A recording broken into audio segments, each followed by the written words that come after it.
Alors bienvenue à tous sur ce nouveau format de vidéo. Alors ça s'appelle Interview in the Kart et aujourd'hui pour le premier épisode de la vidéo, nous sommes en Normandie, dans l'Orne, au golfe du Bief. Nous sommes avec Pierre, le directeur du golfe, et on va vous faire découvrir via Pierre les anecdotes et puis aussi ce tout récent parcours. Mais effectivement, nous sommes un jeune golf que mon épouse et moi avons créé dans notre jardin. Il fallait que la maison familiale soit dans la région, ouais. et je voyageais un peu beaucoup au travers du monde, donc je ne pouvais pas arriver ici et dire je m'en vais jouer au golf. Donc on a décidé de faire le golf dans le jardin. Donc on a acheté cette propriété en 2003 à la naissance donc de Benjamin, notre quatrième, pour faire au départ quelques trous dans le jardin et voilà. En 2000. Combien de trous au tout début ? Au début, on avait fait 5 trous avec une dizaine de tis de départ un peu partout, ouais. Et ce qui nous permettait de jouer des coups assez différents, mais peter sur des greens d'hiver, c'est peu satisfaisant pour les golfeurs.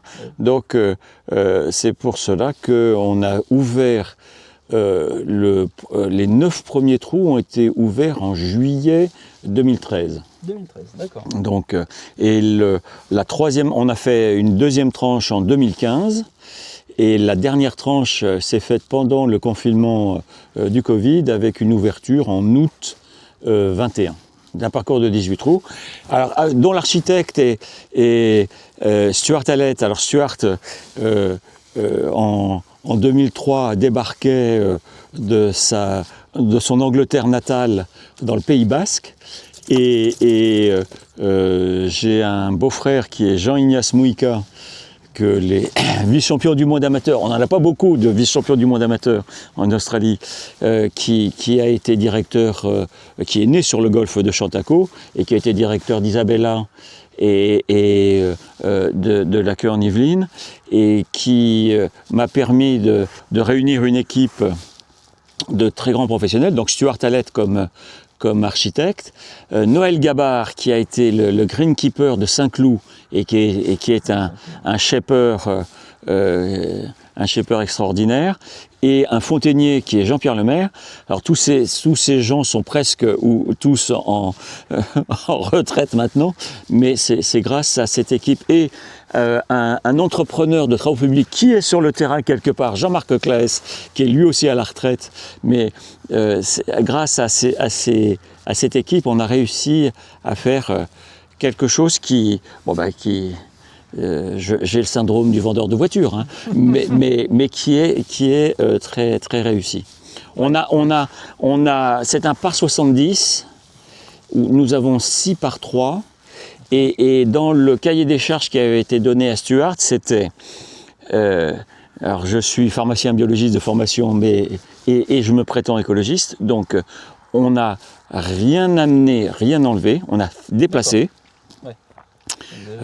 500 000 mètres cubes ont été déplacés, mais donc on a essayé il fallait garder tout ce qui était sur le terrain.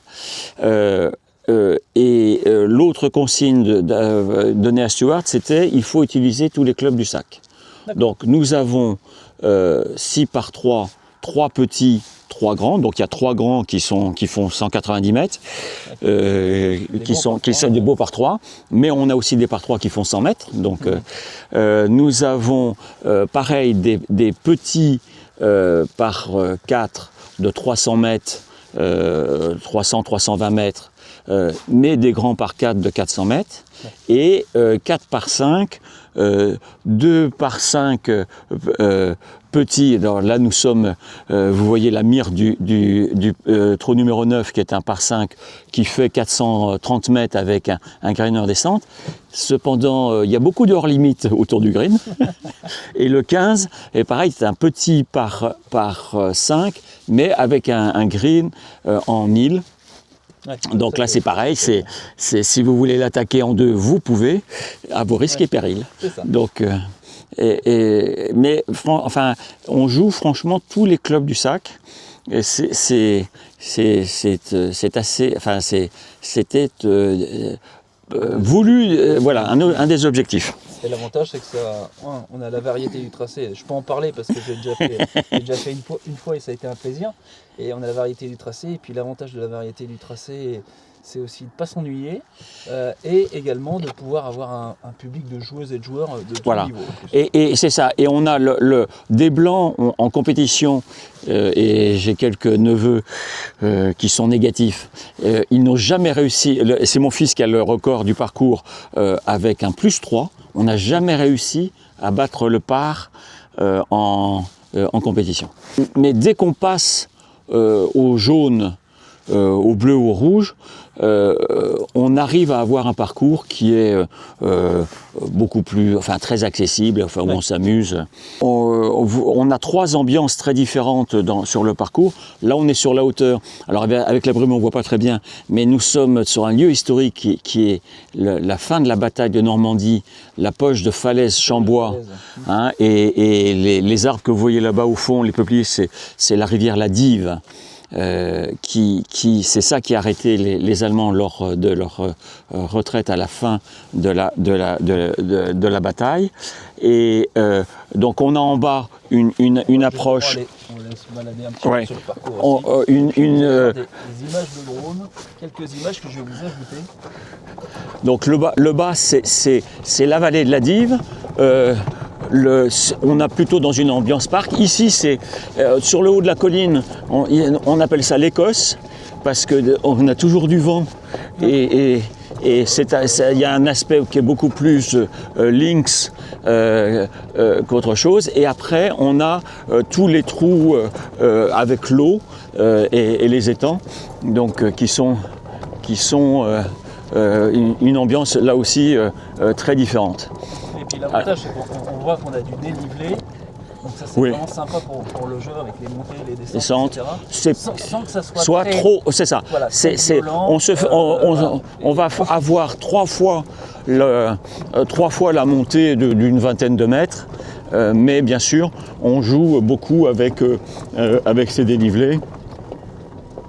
Voilà, ça c'est l'attaque du green numéro 9.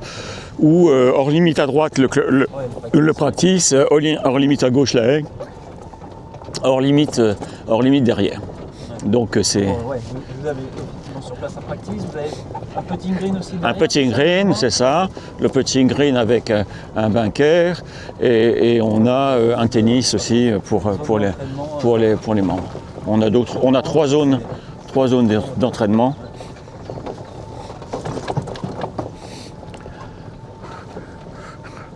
Voilà, hein, si vous attaquez le 9 et que vous êtes trop long, c'est pas terrible. Allez, on va les voir, on va aller se mettre vers le... Alors voilà, ça c'est l'autre par 5, le autre petit par 5. On part de là, on voit la mire là-bas au fond. Et le coup d'attaque du green est assez intéressant. Périlleux, mais beau. Les membres prétendent que j'ai fait ça exprès pour vendre des balles. Alors, ici, on a un certain nombre de traditions, mais en particulier, nous rendons les balles aux membres. Si les membres marquent, c'est ça, on leur marque, on rend les balles. Voilà. Donc voilà, généralement nos drives arrivent vers la mire, on est à 197 mètres du début du green, et voilà l'attaque. Déjà pour la longueur et ensuite pour la position. C'est ça, le goulot fait 18 mètres. Voilà. Donc pour récolter quelques balles dans l'eau. On a beaucoup de balles. Et c'est, enfin voilà, des ambiances à chaque fois très différentes. Pour le coup, Oui, c'est un tracé varié ou des zones Voilà. différentes. C'est vrai que c'est super agréable déjà en termes d'environnement. Ouais. Et donc là, on voit l'arrière du green du 13 Ah oui, là-bas, oui. qui avec la cascade Pareil, pour aérer. éviter d'être trop long. Ah oui, oui, là c'est. Ouais, la petite cascade, ouais. Là c'est. Et là, ouais, effectivement. Alors nous avons un label biodiversité bronze et on a la petite cabane est un observatoire à oiseaux. Nous avons alors trois couples, on ne va pas les voir, mais de busards Saint-Martin qui sont des petits rapaces qui sont magnifiques, qui ont des serres jaunes, etc., mais qui ont l'habitude, enfin qui nichent au sol. Et donc dans les cultures, bien sûr, leurs nids sont détruits par l'activité de culture. Donc ils sont coincés, c'est ça, ils sont dans le rough là, et c'est devenu une espèce hyper rare. On va pas. Oui, parfois, et souvent d'ailleurs, les golfs, c'est une biodiversité extraordinaire. Très intéressant tout à fait. Pour la vie animale, on le voit sur et c'est pas assez, on a pas assez des tritons, on a des tritons dorés dans ce qui est là aussi une espèce de triton qui est relativement rare dans les temps. Enfin, on a 42 espèces différentes de libellules. Qui ont été identifiés par. Alors on est adhérents, ce sont les membres de la Ligue de protection des oiseaux qui sont venus faire les audits de biodiversité et effectivement les gens ne pouvaient pas croire ce genre de choses. Et alors une autre particularité du golfe du Bief, c'est qu'avec l'association des croqueurs de pommes d'Argentan, nous faisons un conservatoire de la pomme à couteau normande. Là, avec l'association, le but du jeu a été on a un programme de 300 pommiers avec des espèces. Voilà, c'est ça. Hein. On en plante une centaine tous les ans. Donc il y a aussi une évolution du parcours et puis la des pommiers quand ils vont fleurir. Fleurir, ça va être aussi visuellement voilà. super. Ils sont prévus pour être des réserves pour greffe. Donc ça permettra à ceux qui voudraient de nouveau avoir de la calvie, de la boscope rouge, la reine de Rainette ou la bénédictine, de venir chercher des greffons pour conserver ces pommes à couteau. Voilà un par 5. Voilà un par 5 qui est tout en haut de la colline où on était tout à l'heure, qui fait 480 mètres en montée. Et donc 480 mètres montée, de glaï. Et la faux. Et des pommiers. Chaque trou porte un nom. Donc là, le 12. Et c'est la descente aux enfers vers le couloir de la mort, qui est le couloir où l'armée allemande a essayé de s'échapper en subissant de très grosses pertes. Oui, là, c'est le dernier lieu, la prochaine falaise. Exactement. De la bataille de Normandie. Exact, voilà. C'est là où on verra si. Et donc voilà le numéro 13 qui s'appelle le trou de la mort. Et on a vu tout à l'heure le mur, mais là, l'obstacle d'eau, il y a 180 mètres à aller chercher et toute balle longue ou à gauche est dans l'eau. Et là, on va aller vers la partie la plus ancienne du parcours qui est vers la dive, où là, on retrouve les arbres. Les peupliers, on a eu la chance de trouver, quand nous sommes arrivés, donc ces peupliers qui permettent franchement de donner, pour un parcours récent, on a beaucoup beaucoup de peupliers. Alors vous allez voir aussi une des particularités du golf qui sont nos robots. Nous n'avons que 3 personnes pour entretenir, 2 personnes et demie pour entretenir le parcours, mais on a on a 4 robots Husqvarna qui assurent la tonte des fairways et du petit rough. Une idée, voilà, de Stuart. Ça c'est franchement, merci Stuart Allett encore. Parce que parfois on va pas toujours la place d'un voilà, qu'on veut qu'on voilà. crée un Et donc là c'est un double green avec un petit par 3, le 4 qui est un petit par 3 qui fait 100 mètres. Et franchement, enfin, avec de l'eau à droite, de l'eau à gauche, de l'eau derrière, mais un parcours qui fait 100 mètres. Et c'est très court, on est sur le green. Ah oui, c'est ça. Mais on peut avoir 80 mètres de putt. Hein. Oui, voilà. Alors, ça s'appelle aussi le golfe du Bief parce que nous avons, c'est un moulin qui date de l'an 1010. Alors, on a parlé des événements de la Deuxième Guerre, la fin de la bataille de Normandie, de la Deuxième Guerre mondiale. Mais ici, on est Falaise, donc c'est la cité de Guillaume le Conquérant. Et avant, Guillaume était enfant quand le seigneur de Tournai a accepté qu'on détourne la rivière la Dive pour en créer pour permettre d'alimenter des moulins. Et donc ça date de l'an 1010. Donc on a une photo quelque part du parchemin qui est conservé aux archives départementales qui, contre sacs de blé, permettait aux meuniers de détourner la rivière. Et vous voyez, donc là de nouveau, c'est une ambiance, voilà on voit là l'écluse, une autre ambiance complètement différente. Quelques mètres, voilà. Voilà. Et c'est ça l'avantage de ce parcours, de ce tracé. C'est qu'on variété voilà. et les ambiances différentes.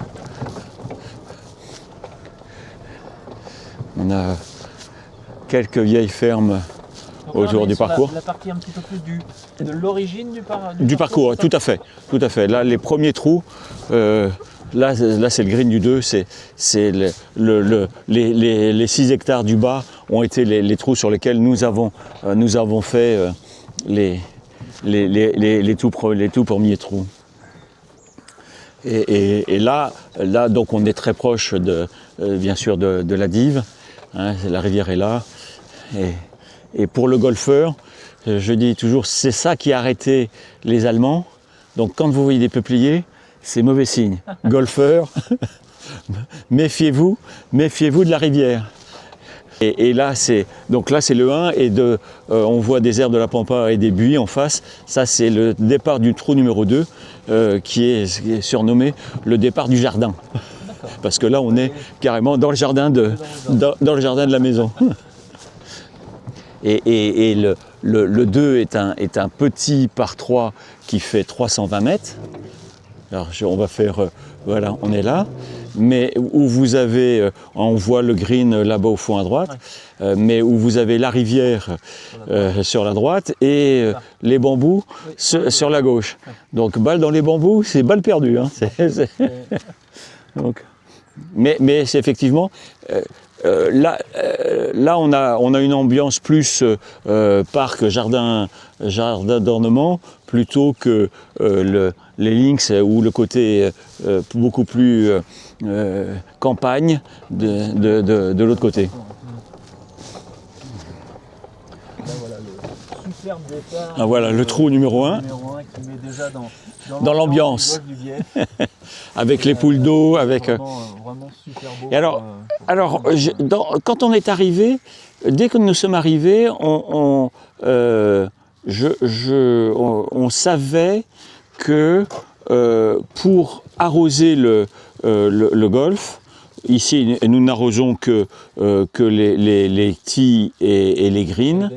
Mais on savait qu'on aurait très difficilement accès à de l'eau. Contrainte aussi pour Stuart, tous ces pièces d'eau ont été créées pour servir d'arrosage. En fait, toutes les pièces d'eau, les 5 différents étangs que vous allez voir sur... Voilà. On récupère de l'eau de tous les toits aux alentours du terrain. Tout a été pensé et on a des systèmes de vannes et de pompes qui nous permettent de ramener l'eau jusque sur ce bassin-là. La station de pompage de tout le golfe est ici. Mais alors aujourd'hui, 20 ans après, on s'aperçoit que l'eau et l'arrosage des golfs est quelque chose à laquelle il faut faire excessivement attention. Et je ne sais pas si justement que les golfs arrosent par exemple en période d'été de sécheresse. Tout à fait. Les tees et les greens et voilà. 2-3% au maximum de la superficie du parcours. Ouais, c'est même moins. Un 18 trous, c'est 1 hectare, de green. C'est 1 hectare de green et 1 hectare de départ. C'est pour un 18 trous, c'est à peu près la norme. Vous avez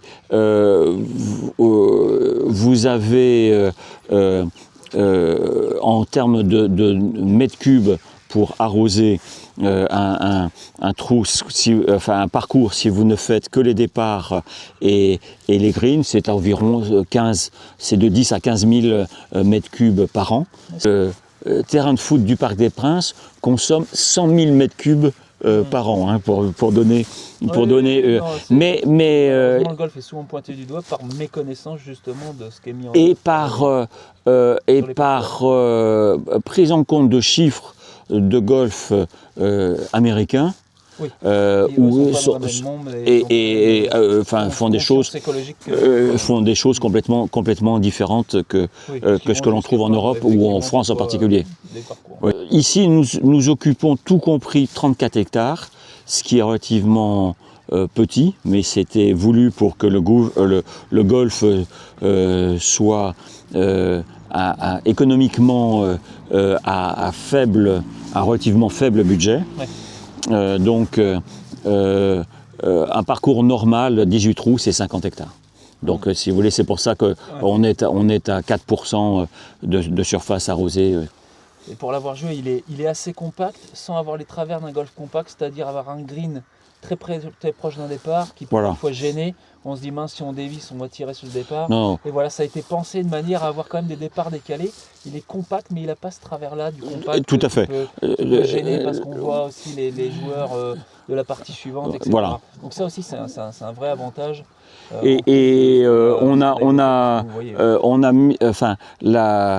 L'implantation de la végétation a été étudiée justement pour que on ait et les mouvements de terrain, on ne voit pas les gens du départ suivant. Une autre particularité du golfe du Bief, nous n'avons pas d'accueil physique. Oui. C'était un choix délibéré, un choix économique. On ne peut pas très difficilement justifier d'avoir un secrétariat et un accueil physique. Donc, dès le départ, et j'ai habité en Grande-Bretagne et aux États-Unis, et en Grande-Bretagne, au Pays de Galles, on connaît ça. C'est quelque chose de relativement courant. Où c'est la petite boîte aux lettres. C'est la boîte. Voilà.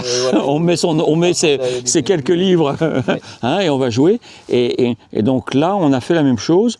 Donc il y a un code. On ne peut pas rentrer comme ceci. Il y a un code, un digicode pour rentrer pour accéder au parcours. Mais après, on laisse ses droits de jeu dans la boîte aux lettres. Ouais. On se sert dans le réfrigérateur en mettant son obol dans la tirelire qui est au-dessus. Je dois dire que les membres sont chez eux et accueilleront des visiteurs volontiers, mais les membres sont chez eux. C'est leur golf. Et du coup, vous avez combien de membres, Pierre ? 140 membres en ce moment. C'est un petit... Enfin, Un petit en termes de quantité, on va dire. Voilà, c'est ça. On joue à peu près quand on veut. Ça, et ça, c'est aussi un réel avantage. Quand on l'a tous connu, quand on joue au golf, parfois, il y a un peu des usines à golfeurs où c'est hyper compliqué de jouer juste entre amis ou trouver le créneau qui nous va bien. Et là on a cette facilité. C'est vrai que c'est un réel avantage. Ouais. Donc ça va être... Merci Pierre pour... Avec grand plaisir. Ça a été un plaisir de réécouter, parce que j'avais vu un topo la dernière fois, de réécouter toute l'histoire. C'est ça, c'est... L'histoire aussi, c'est important de tout l'environnement, etc. Et comment le golf a été construit. On n'en parle pas souvent, il y a l'aspect écologique et aussi c'est bien d'en parler. Et puis à bientôt sur d'autres formats vidéo, sur les prochains épisodes.